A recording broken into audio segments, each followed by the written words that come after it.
Bonjour à tous et bienvenue dans l'épisode 448 de La Lettre Pro, le podcast IA. Je suis Brulatour, le rédacteur en chef de La Lettre Pro. Aujourd'hui, nous allons explorer comment la radio s'adapte face à la fragmentation des usages audio. Dans notre monde numérique en constante évolution, la radio continue de se réinventer pour rester pertinente. Nous allons également aborder d'autres sujets captivants tels que RDE 26, la radio des vraies rencontres, un double rendez-vous avec Christophe Mahé sur Alouette, et bien plus encore. La radio, malgré la fragmentation des usages audio, démontre une résilience impressionnante. Dans un paysage où les auditeurs se tournent de plus en plus vers des plateformes variées comme le streaming, les podcasts et les enceintes connectées, la radio trouve des moyens de s'adapter. Les stations innovent en utilisant la technologie numérique pour offrir des contenus personnalisés et interactifs. Elles exploitent les données pour mieux comprendre les préférences de leur auditoire et ajustent leurs offres en conséquence. Cette capacité d'adaptation est essentielle pour maintenir un lien fort avec les auditeurs et garantir la pérennité du média radio dans une ère numérique. RDE 26, c'est la radio des vraies rencontres. Cet événement est une célébration de la radio dans toute sa splendeur, où l'accent est mis sur la connexion humaine et l'interaction authentique. Lors de la grande scène de Radio Days Europe 2026 à Riga, l'expert James Cridland a captivé l'audience avec sa keynote sur l'avenir de la radio et comment elle peut continuer à renforcer le lien entre les auditeurs et les créateurs de contenu. Cridland, vêtu d'un costume 3 pièces bleu marine, a souligné l'importance de la radio en tant que média qui transcende les barrières numériques et favorise des échanges réels et significatifs. Cet événement met en lumière comment, malgré l'évolution rapide des technologies et l'essor des plateformes numériques, la radio conserve son rôle unique et irremplaçable dans la création de liens humains. Alouette met en place un événement exceptionnel avec Christophe Mahé ces 7 et 8 avril. Ce mardi, la station organise un Live Alouette Showcase dans ses studios, un événement privé et gratuit accessible uniquement sur invitation. 40 auditeurs chanceux auront l'opportunité d'assister à ce moment unique en compagnie de l'artiste. Cette initiative renforce l'engagement direct de la station avec ses auditeurs en offrant une expérience en proximité. Le lendemain, Christophe Mahé sera l'invité spécial de Le Matin Alouette en direct de 7h à 9h. Aux côtés de Nico et de Lola, il participera aux différentes séquences du programme, inscrivant ainsi l'événement dans une tranche stratégique de la radio.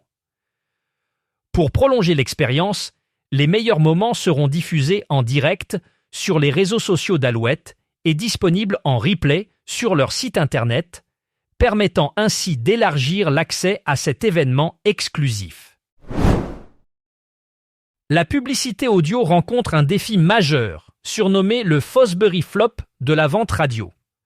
Jerry Tabio, expert reconnu dans le domaine, souligne que les commerciaux doivent évoluer d'une approche réactive de preneurs de commandes à celle de créateurs de résultats proactifs. Pour cela, il est essentiel qu'ils engagent les clients bien plus tôt dans leur processus de décision. Selon Tabio, cette transformation est cruciale pour s'adapter aux nouvelles attentes du marché et maximiser l'efficacité des campagnes publicitaires.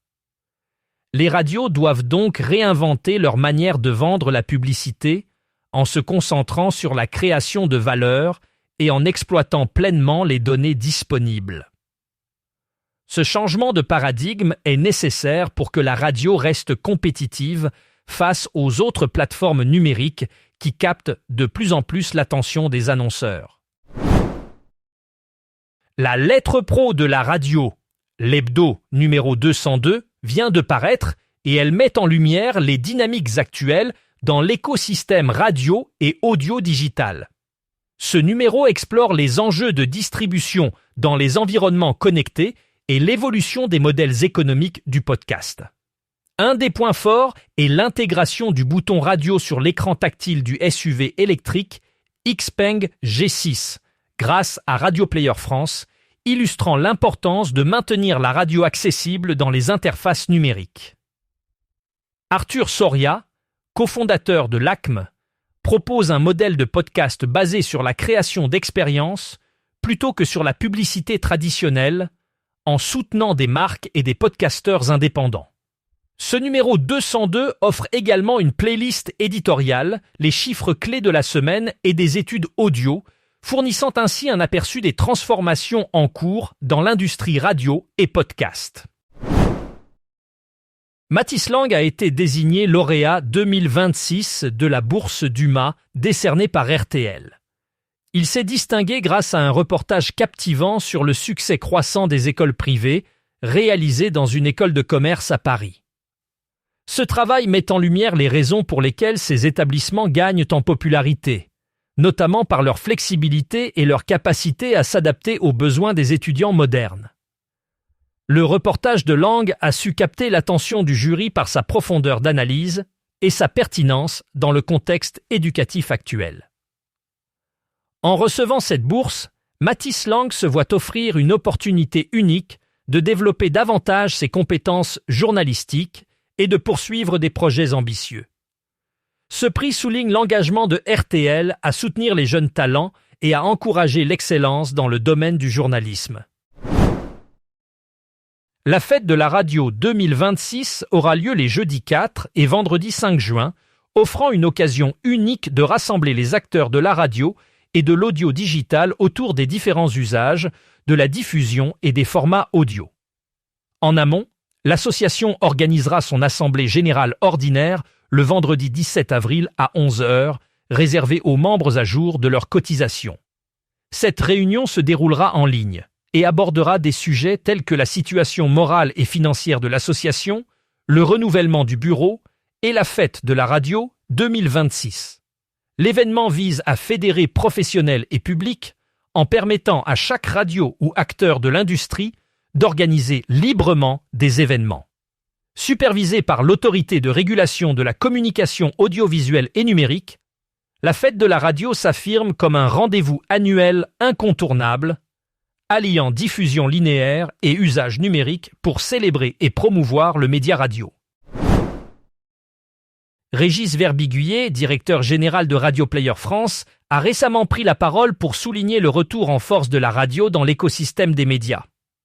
Dans un contexte où les plateformes numériques et le streaming semblent dominer, Verbiguier met en avant la capacité de la radio à s'adapter et à évoluer.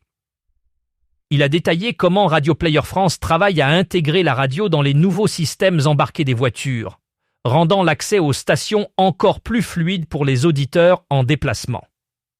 Cette initiative vise à garantir que la radio reste une option de choix pour les utilisateurs, malgré la concurrence croissante des autres médias numériques. Selon Verbiguier, cette stratégie est cruciale pour maintenir la pertinence de la radio et renforcer son lien avec un public en constante mobilité. Dès ce 7 avril, Kawe sur Europe 2 s'installe avec une nouvelle formule qui ravira ses auditeurs. L'émission, animée par le célèbre animateur Kawe, sera diffusée 2 fois par jour, offrant ainsi une double dose de divertissement. Le programme matinal, intitulé Kawe Morning, accompagnera les auditeurs dès le réveil, avec une ambiance dynamique et pleine d'énergie pour bien commencer la journée.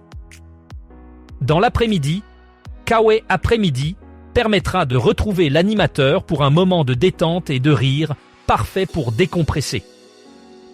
Cette nouvelle programmation illustre l'engagement d'Europe 2 à offrir des contenus variés et de qualité en s'adaptant aux attentes de son public. Avec cette double diffusion, Kawe promet de captiver ses auditeurs avec des séquences hilarantes, des invités surprises et des interactions en direct. Pour plus d'informations, rendez-vous sur le site lalettre.pro et n'hésitez pas à vous abonner à notre newsletter quotidienne pour ne rien manquer de l'actualité radio et podcast.